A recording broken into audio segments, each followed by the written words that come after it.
So welcome to our next and indeed last in this series of our Irish Modernism seminars. In these discussions, we have explored a variety of global contexts, and we're delighted that India is our focus today. So thank you to everybody who's joining us, whether it's for today's seminar alone, or if you've attended any of our previous series. If you are new, you're able to catch up on any of our previous seminars on the CCA's YouTube channel and online at our website, ccadld.org. So each of these lunchtime seminars pairs speakers with a key interest in modernism to share their research, present us with a slice of the reach modernism has had across the globe on the occasion. Irish Modernisms was an exhibition that was held at the CCA in 2021. And it featured 5 artists from Northern Ireland who were inspired by and responding to collectively highlight the complex and nuanced influence of modernism in the North. The series of accompanying seminars explored various contexts, including to date, so Ireland, post-Soviet Baltic Estonia, Latin America, East Africa, Eritrea in particular. And our speakers today will explore the relationships in modernism, India, colonialism, its histories and legacies. So we hope you will enjoy, but before we start, I'll give you a little bit of background on our speakers today. So we're joined by Dr. Pankaj Chhabra, who is Associate Professor and Head of Department of Architecture at the Guru Nanak Dev University, Amritsar. He will introduce the architectural journey of modernism in India from the fall of the Islamic period and the impacts of British colonial rule, with a focus between 1950 and 1980. Dr. Chhabra's interests include analysing the way that Indian architects were influenced by the works of foreign masters of modernism in India. And he's author of the book 20th Century Indian Architecture, Genesis and Metamorphosis of Modernism.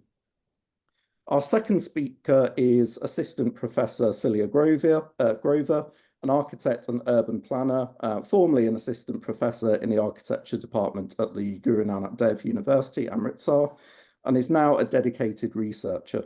Her expertise lie in the study of Indian architecture between 1980 and the year 2000, focusing on how modernist legacies have adapted in response to globalization and the commercialization in India.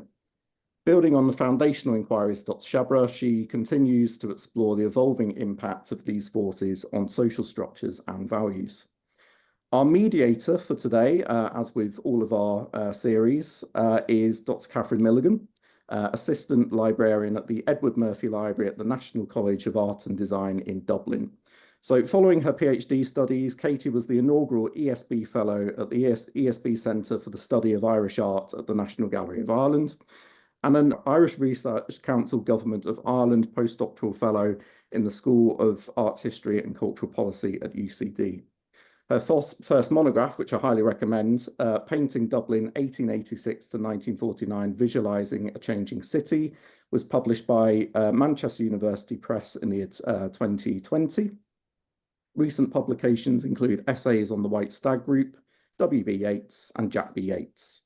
My co-curator for the Irish Modernisms project is Catherine Hemelryk, who has been director of the CCA Derry Londonderry since 2018. And under her directorship, the CCA DLD was shortlisted for the Art Fund Museum of the Year in 2021. She was previously curator at the CAC Vilnius and artistic director at NN Northampton.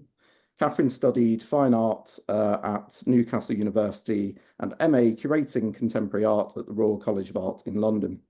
She is guest lecturer, commissioner, and has been guest curator in residence across Europe, including GOA in Tbilisi, CE Foundation Tilburg, and Wising Arts. And then finally, I am Dr. Matt Retallick. I'm an independent curator and art historian. I'm currently a lecturer of art history and curating at Manchester School of Art. I'm also an Irish citizen, and I ran the project modernist.ie, an archive of everyday Irish design modernism. My research interests are broadly situated within a range of issues connected to the slippages and transitional moments of modernism across Irish, Cornish, German, and Austrian contexts. My monograph on Karl Veschke, who is also the subject of my PhD, will be published in autumn next year, And my chapter on the Irish artistic diaspora in Cornwall will be published in the forthcoming Routledge Handbook to Irish Art in April. This seminar is supported by the Arts Council Northern Ireland, Derry City and Strabane District Council, and the British Art Network, Paul Mellon Centre for Studies in British Art, and Tate, with additional public funding from the National Lottery for Arts Council England. Myself and Catherine would like to thank our speakers and our moderator today, but also Jessica Jukes, Martin Myrone, Danielle Goulet, Rosie Jenkins, Laura McCafferty, Fiona Allen, Mel Bradley, Cecilia Graham, Tansy Cowley, James Ash, Rachel Campbell-Palmer, Philip McCrilly, Grace McMurray, and Ben Weir. If you have any questions throughout the course of these talks today, there will be time for this at the end, but you can also type them into the chat where they'll be gathered by our team for later. So without further ado, I'd like to welcome Dr. Pankaj Chhabra. Thank you. Good afternoon to all of you. And from India, it's good evening and namaste. So I'm going to start my seminar on the topic, the genesis and metamorphosis of modernism in Indian architecture. So in this, I will be talking about the brief transition that the Indian architecture had taken from the turn of 18th century till the independence and thereafter till 1980. So let us start straightway. So major objective of the presentation is to provide a brief insight into the architectural transition in India from the fall of the Islamic period and during the British colonial period, and to understand the reasons for the birth of modern architecture and its course of development in India. So let us start. So architecture in India was still a living art practiced on the principles which was of its wonderful development in the Europe in the 12th and the 13th centuries. But by the time India became independent, to build Chandigarh, architecture was a dying rather than a living art. In 150 years or so of British rule, the high architectural tradition had withered away. So buildings of Chandigarh gave a new impetus to the emergence of an international style in India, which till then had kept a low profile due to the bias of most of the architects towards the revivalist movement. So the major topic in this is the Indian architecture journey and birth and development of modern architecture movement in India. So it started with the Mughals, that is from 1550 to 1770. Some of the work of the outsiders, particularly that of the Mughals, has been absorbed into the Indian culture as the Mughals themselves were. The Taj Mahal is often used as a symbol for India. So that is the ideal example of a Mughal architecture in India. I will not be dwelling in detail about the Mughal architecture, straightway jumping to the colonial and the modern architecture. So after the Mughal, the impact of colonizing powers, by the 18th century, the rich architectural heritage of Indian classical architecture of Hindus and Muslims fell into decay. European colonial components started to be introduced into the architecture as early as the middle of the 18th century. So by the beginning of the 19th century, hybrid styles of architecture began to be the common. So towards the middle of the 19th century, colonial architecture impact was predominant due to the political dominance of the Britishers. So the 19th century saw the introduction of an increasing number of new building types. First off, extension of the traditional Indian buildings as per the requirements of the East India Company. Then the second half, buildings required by the British imperial government and for the bureaucratic functions, legal system, and the new commercial enterprises such as insurance companies and trading houses, and housing for vast expanding urban population. So radical changes in architecture of India in the second half of the 19th century because of these changes that was happening during the 19th century. So reasons for the emergence of modern architecture in India: introduction of new technologies, introduction of new materials, concrete, wrought, cast and corrugated iron and glass, the establishment of technical education courses in engineering at Roorkee and Madras and Havda in 1850s. So another major reason for the taking up of modern architecture in India is that to celebrate the new identity of independent India. That was in 1947. That was the major reason for the coming of modernism in India. So let us start a stylistic analysis of architecture in India during the 19th century. Classical and Gothic architecture. It was from 1840 to 1890. The classical architecture came to stand as a symbol of British imperialism throughout the empire. So examples are GPO Calcutta, Senate Hall, Calcutta University. Then comes the Gothic architecture, introduced in India by Britishers to Indianize their architecture by incorporating the elements of Indian architecture in buildings, and Gothic being a highly decorative could accommodate Indian motif with a comparative ease. What was the reason that the Britishers tried to incorporate the Indian elements? The reason was the revolt of 1857. Because with the revolt of 1857, Britishers were aware that it will not be easy to dominate the country. So they tried to Indianize the things by the way of architecture, so that they should make them realize that we are for them and we are working for them and we are one among them. And for that, they used the Gothic architecture. That was the best way to incorporate the Indian architectural elements, because it was a very decorative style, and it was easy to incorporate Indian architectural elements into this. Then comes the Indo-Saracenic architecture, 1870 onwards. So an effort of Britishers to show a sense of belonging to India, that I already told, that is the Muir College, Allahabad, a first Indo-Saracenic building. Then comes the Edwardian era, that is architecture in India in 1900 to 1920, the classical revival. From the classical, we move to the Gothic with the Indian elements, and then to the Indo-Saracenic, and then again came to the classical architecture. So reason for revival, because the then Viceroy of India, Lord Curzon, believed that the classical was the embodiment of the highest aspirations of imperialism and the appropriate response to the rising Indian nationalism. Because it was a Lord Curzon at that time, he said that it should be in that way. So should have imperialism in our architecture. So in that phase, the buildings that came up is the Victoria Memorial, Kolkata. Then the very popular Connaught Circus, that is a Connaught Place in New Delhi, that came up with a pure classical style. Then comes the neoclassic architecture, that was the Edwin Lutyens and Herbert Baker. Lutyens used the elements from Mughal architectures, chhajas and jalis, chhatris in the design based upon the European themes with a classical base. That is the best example is the Rashtrapati Bhavan or President House in New Delhi. Then in the buildings of Secretariat, Sir Herbert Baker followed Lutyens' path and grafted on chhajas, chhatris and jalis.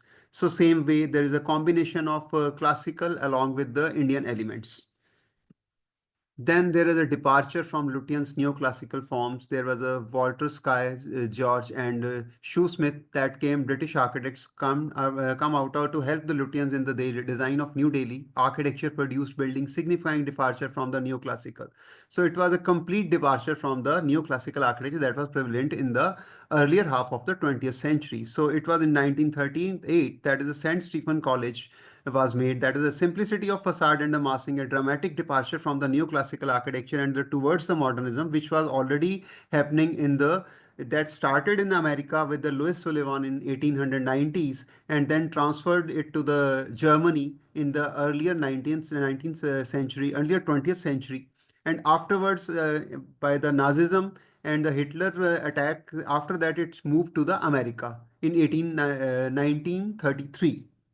Then another example is the St. Martin Garrison Church, pure European expressionism, which was purely departure from the neoclassical architecture.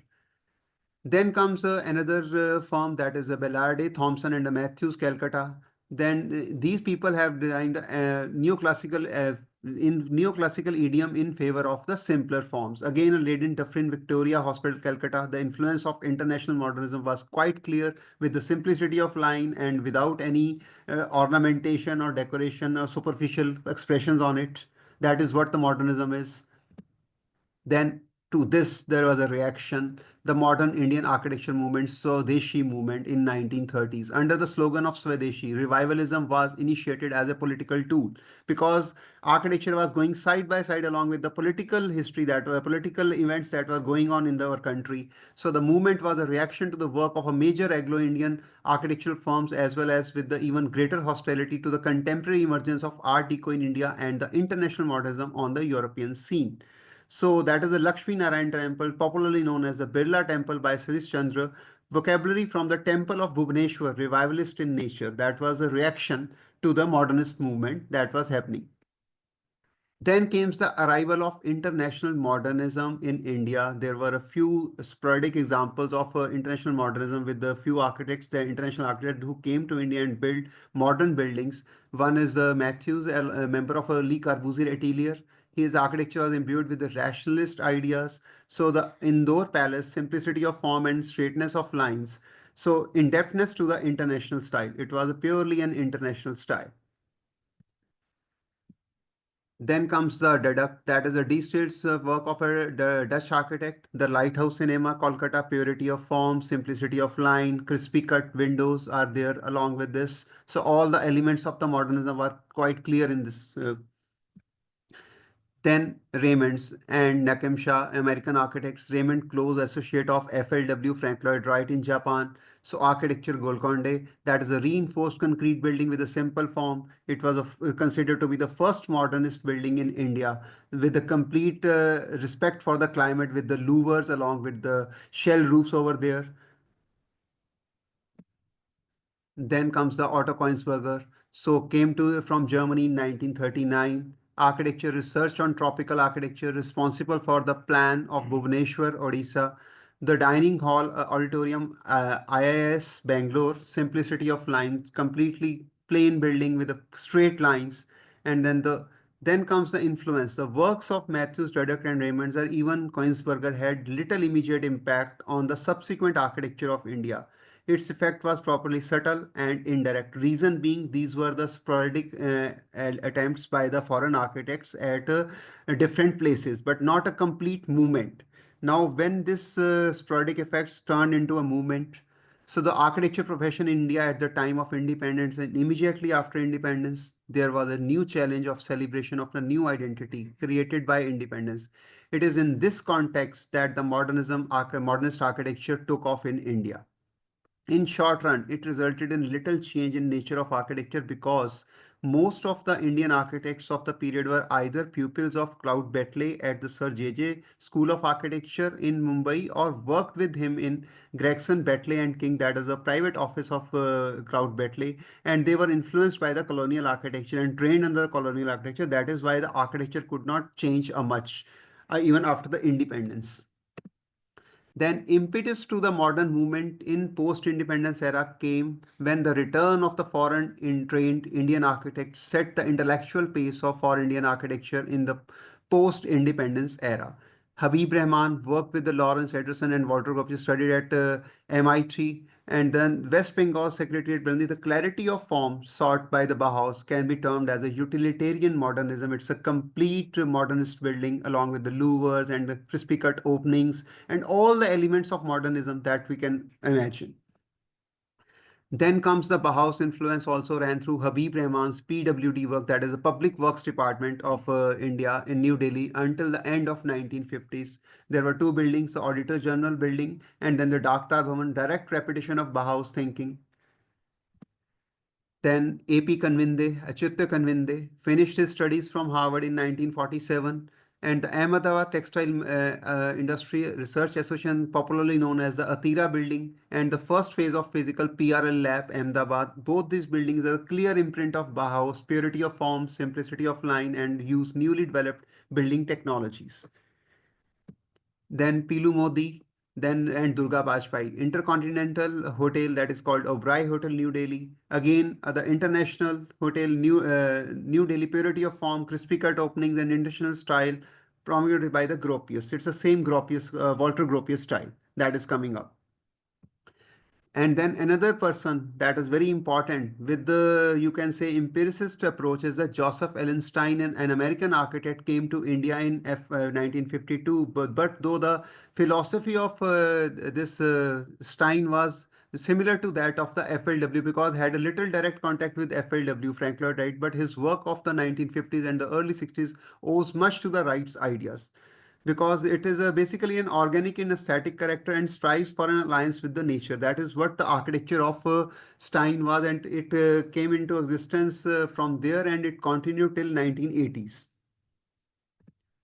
Then is the Gautam Sarabhai and Gira Sarabhai, worked at Ellison with the Frank Lloyd Wright during 1940s, the National Institute of Design, Ahmedabad. It was a linking of inside and outside and the nature inside the building. That was a beauty of the buildings of the FLW Frank Lloyd Wright, that a nature within the building. That is what has been followed by the Gautam and the Gira Sarabhai. Then the work of these modernists sought a complete break from the past and the vision for the future architectural course of country. Nehru patronage to the modern architecture by assigning the design of Chandigarh to Le Corbusier, and a Swiss-born French architect gave an impetus to the efforts of these modernists. Then gives the impetus to this. So the architecture of Corbusier in India, the Corbusier conviction was that though the new Indian architecture would have a number of universal qualities, yet it would emerge essentially from a scientific approach to the problems of the climate and a positive acceptance of the limitations of the modern building construction in a poor economy. So these were the buildings of the Corbusier in India. That is a pure, very popular Capitol complex, assembly hall building, daring contrast of portico, the main block and the superstructure, and the typical louvers of a Corbusier vocabulary. Then is the raw concrete, that is you can say brutalist architecture at its peak, monumentality at its peak, every element of a Corbusier architecture. Then is a high court building in the same complex, a huge open-ended sided box with a parasol roof. Then it's a grand new language of monumentality and bris soleil, the respect for the climate.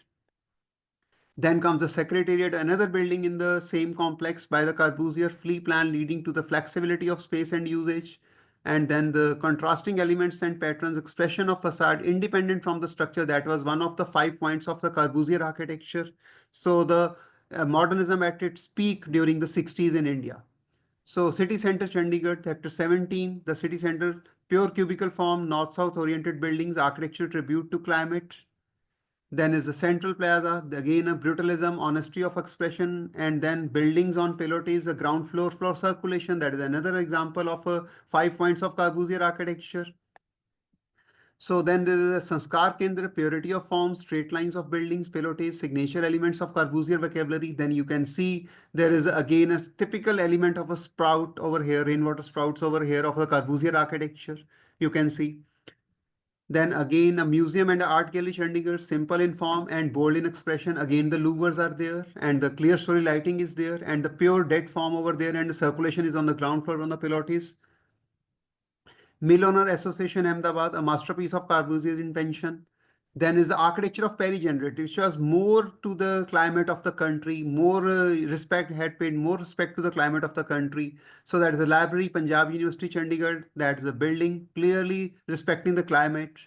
Then another building, administrative block, Perry Generate has a typical feature of his building having a different kind of porch in all kind of buildings.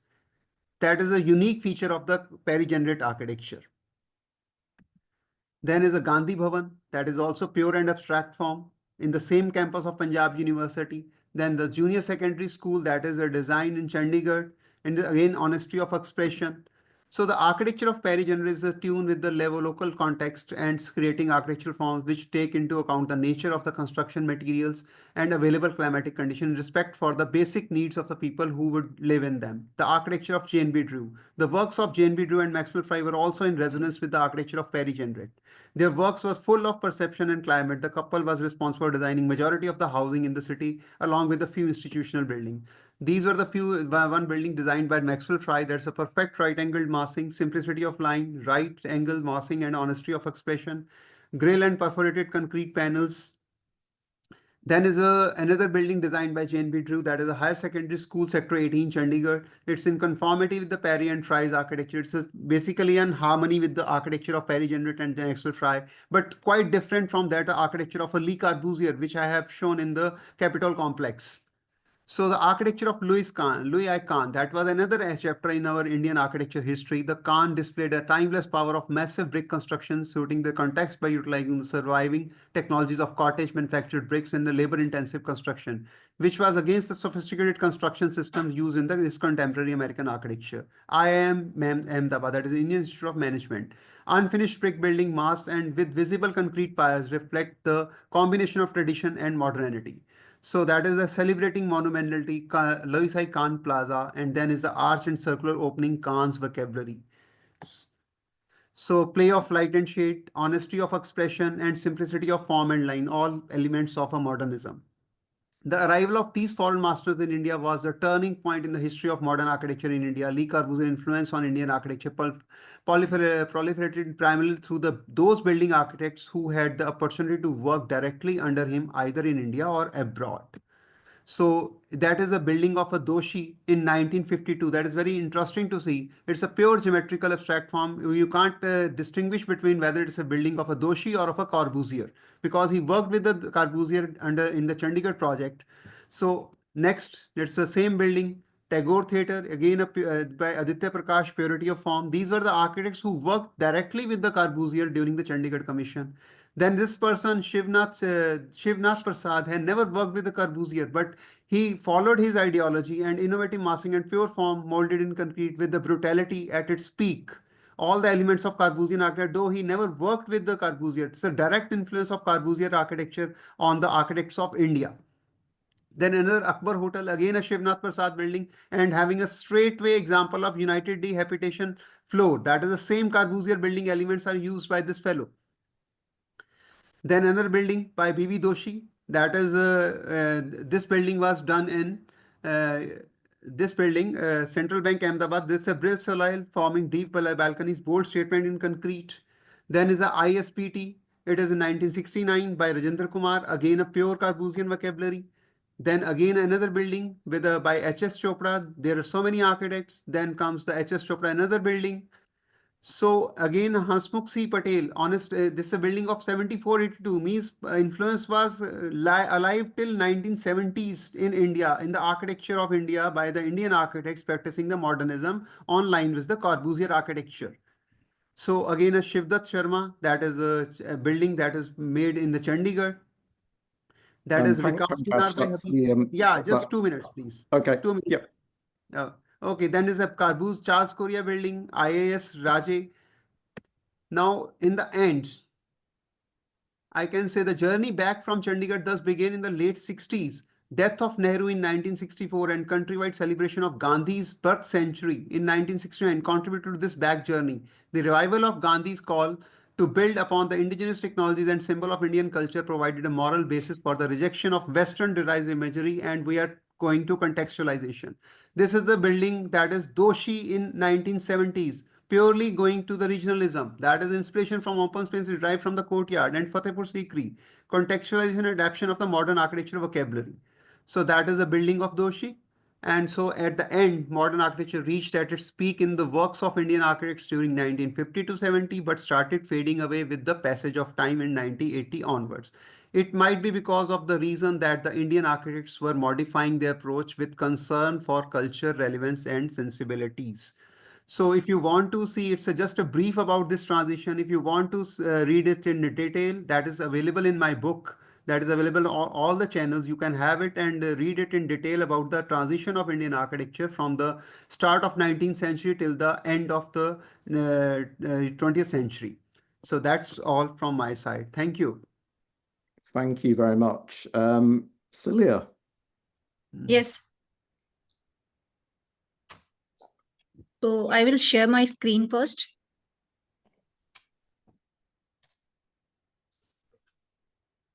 Okay, so good afternoon, everyone. So as Dr. Pankaj Chhabra beautifully outlined the roots of modernism in India, I will now explore how these legacies evolved between last 2 decades of 20th century. So this presentation will bridges the gap between two topics, showing continuity and development of these themes. So the title of presentation is Searching for Appropriate Architectures in India, 1980 to end of the 20th century. So the major aim is to explore the transformation in India between 1980 and 2000, with the focus on impact of economic liberalization in 1991, globalization and rapid urbanization.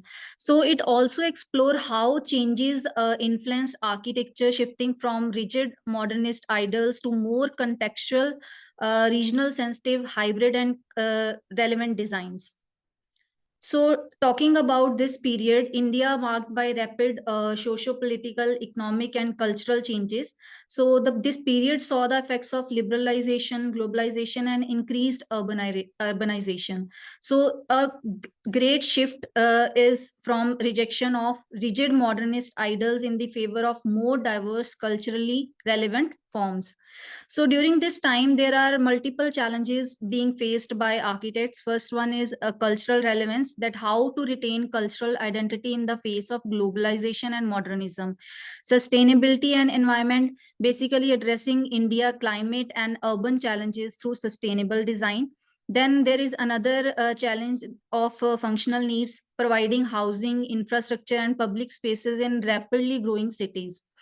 Also, there are economic constraints, that balancing cost effective materials with innovative design solutions. So, let us talk about first the architectural trends in India at the end of 20th century. So, at the close of 20th century, Indian architecture embraced a variety of coexisting strands. So, there are multiple trends going on during this last 2 decades, that is, modernist principles, deconstruction, neo traditionalism, postmodernism, and community involvement. Also, there are key shifts in the 90s, that is preservation and conservation, and ecological architecture is also going on. So the coexistence of these approaches enriched India architectural landscape basically. So the first one is purist modernist architecture. Basically, it's a revival. So simplicity of form, clean, minimalistic design that prioritize function over ornamentation. As you can see in this building, that is Ahmedabad Management Association building, that was built in 1981 by Bimal Patel. So there is clear-cut precision in detailing and fluid integration of spaces in the building. Then there is another example, Gujarat Research Society School at Khar, Mumbai, built by Charles Korea. So mainly focused on meeting the needs of user while maintaining the modernist principles. There is another example in Chennai, Student Activity Center. So simple external form, highly functional design with the use of pre-stressed cast in situ concrete girders and slabs being used in this building. Then there is another trend going on, that is new modernist architecture in India. So it is basically a updated modernism in which principles are revisited and refined to be more visually exciting, often in response to climatic needs, functional demands, and aesthetic preferences basically. So there are various architects across India which are working on this type of architecture, Ahmedabad, Calcutta, Mumbai, Chennai. So all these architects are working on this neo-modernist architecture. So first example is by B.V. Doshi, Sangat, Ahmedabad. In this is a masterpiece of Indian modernist architecture, blending basically vaulted roofs, natural elements, and vernacular sensibilities to create a sense of uh, uh, uh, create a serene and climatic responsive design basically. There is also another example, Bimal Patel building, that is Gujarat High Court. In this, simplicity of formal geometry, clean structure design is being used, and with the thoughtful integration of light. Then there is another example, Entrepreneurship Development Center, in which simple, clean lines and geometrical forms blending modernist principle with traditional Indian elements to create a serene and inspiring academic environment with courtyard planning. Then there is Sanskriti Kendra in Delhi by Upal Ghosh Associates. So there are some vernacular influences yet deeply modernist in execution. So the cultural complex with multiple buildings using reinforced concrete, brick, and exposed materials. In Bombay, there are also work going on in which simplicity of modernism combined with free flowing lines and visual richness. This is example of Gokul Das, Bangalore, in which was built in 1998. So it's a corporate headquarters, modern and sleek with spatial harmony is being used. Then this is a residential project in which minimalistic and functional form is being used, yet expressive in its form.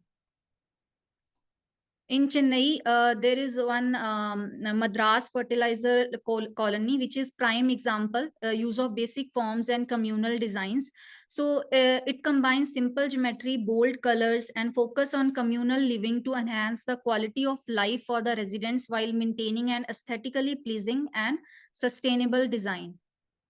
So there are also some architects which work on sculptural architecture. So architects sometimes seeks expressive free-form architecture as a reaction to utilitarian design. So sculptural forms are easier to achieve in certain building types of often freestanding. So this is the prime example of sculptural architecture, that is Hussain Doshi Gufa, which was built in 1992 around. So it location is Sept University, Ahmedabad. So semi-underground cave-like gallery for displaying art, primarily by M.F. Hussain. So this building itself is much an artwork as the pieces displayed inside. Another example is Matri Mandir Auroville in Tamil Nadu by Roger Anger. So it's known for sculptural expressive designs. Also, it blends a blend of architecture and art. This is another movement which is which was going on during that period, that is deconstruction. So it's deconstruction basically questions and break traditional rules in architecture. So architects embrace design elements that create discomfort, confusion, and dislocation, aiming for unexpected or unconventional forms. So deconstruction architecture in India faced challenges in integrating French theoretical foundation with Indian culture and architectural realities. In Indian level, there are not much examples of this architecture. So then we have another trend which was going on, that is neo-traditional architecture, the modern Indian architecture. So 30 years after Le Corbusier and Khan made concrete and brick fashionable building materials in India, many buildings suffer extensively from concrete cancer. So basically the corroding of steel, reinforcing bars that were laid too close to the concrete surface, and subsequent crumbling of concrete and form excessive efflorescence of exposed brickwork. So this new neo-traditional architecture was going on in trend, a fusion of in which fusion of traditional architectural forms with modern principles reflecting local cultural values. So the purpose is to understand the relationship between building forms, human activities, and aesthetics in Indian architecture. So basically, this architecture evolved in four phases, but in the 90s, 80s, it returned to ancient Indian architectural principles. So which was more of narrative design and storytelling. So design based on the myths and fables. So this is one example of NIFT, that is in Delhi. So there are some other examples, that is Netragam by B.V. Doshi in 1999, which is combination of vernacular and modern aesthetics, which focus on airflow and local materials like brick, stone, and stained glass. Then Nisha Play School by B.V. Doshi in Goa. So modern building with traditional vernacular influences, rich in color, fun, and form, designed for children. The Mahindra United World College, Pune. So design philosophy was a village-like complex based on traditional design principles. The Shri Shri Radha Parsarthi Mandir. So temple design for International Society for Krishna Consciousness. So abstracted traditional forms to maintain symbolic and cultural relevance while incorporating modern materials and aesthetics. But this neo-traditional architecture faces challenges in balancing traditional design with modern functionality, and also facing the resistance from public agencies, particularly when innovative design clash with regulations or are difficult to implement in social housing projects. Then comes another trend, which is postmodernism. So postmodernism in architecture refers to the broad architectural style basically, and movement that emerged in 20th century as a reaction against the perceived austerity and uniformity and functionalism of modernism. So this architecture emphasized basically diversity, complexity, and incorporation of historical references, basically symbolism and ornamentation. It challenges modernist ideals of simplicity, rationalism, and rejection of decoration. Also, it draws inspiration from historical styles such as classical, Baroque, and Art Deco while incorporating modern elements. So, this is one example of postmodernism work that was also mentioned by Dr. Pankaj Chhabra.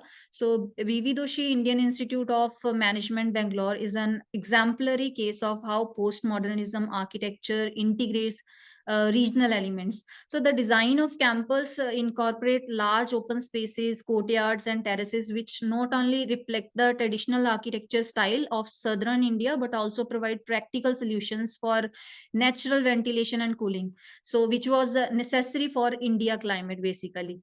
So this building has modernist principle with regional architectural elements, focusing on creating a functional, contextual, and environmentally responsive space. So postmodernism architecture basically represent a bold departure from the rigid constraints of modernism, basically embracing a playful, eclectic approach to design. It also celebrates diversity, irony, and ornamentation, blending historical references with contemporary styles in ways that challenges conventional architectural norms.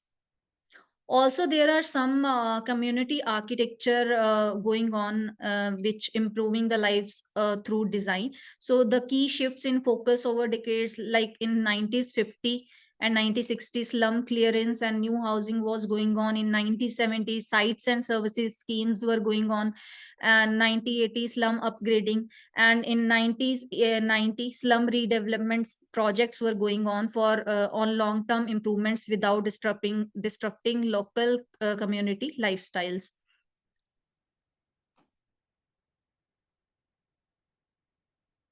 So some housing solutions of 1990 were subsidized flats, walk-up flats, and three-story beam and slab structures were built. Also, there is one example of this project, slum networking project, a success story, basically in Indore by Himanshu Parekh, where efficient sewerage, storm drainage, and fresh water system being introduced. So there are some trends were going on in architecture parallelly, like ecological architecture, because population growth is started and environment challenges being there. So energy efficient in different climate, combining natural and mechanical system for climate control, buildings were built. So Torrent Research Center in Ahmedabad and Ladakh Center. So, based upon the conditions, buildings were built according to the climatic conditions. So, also there are some preservation and conservation of architectural heritage were going on that time period. Some adaptive reuse of industrial buildings, like conversion of old mills into office complexes, like Kamala Mills converted by Brinda Sumaya into a office building, and Synergy Warehouse Mumbai converted by Shimul Jhaveri in office building. So also there is a incipient era of information technology in architecture going on in 1990, as internet in 1990 have shaped societal changes, fueling the information revolution and globalizing the world. The IT boom led to the explosion of commercial spaces designed to house multinational companies. So architects use high-tech materials and sleek design to create buildings that were modern and efficient. So new building types are emerging in response to urban life shifts and workplace transformation. So basically, homes were designed as workplaces with spaces for informal local gatherings, smart offices, and intelligent buildings, basically, which are focused on energy efficiencies and safety systems and automation through concealed conduits and flexible cabling layouts. So this is one example of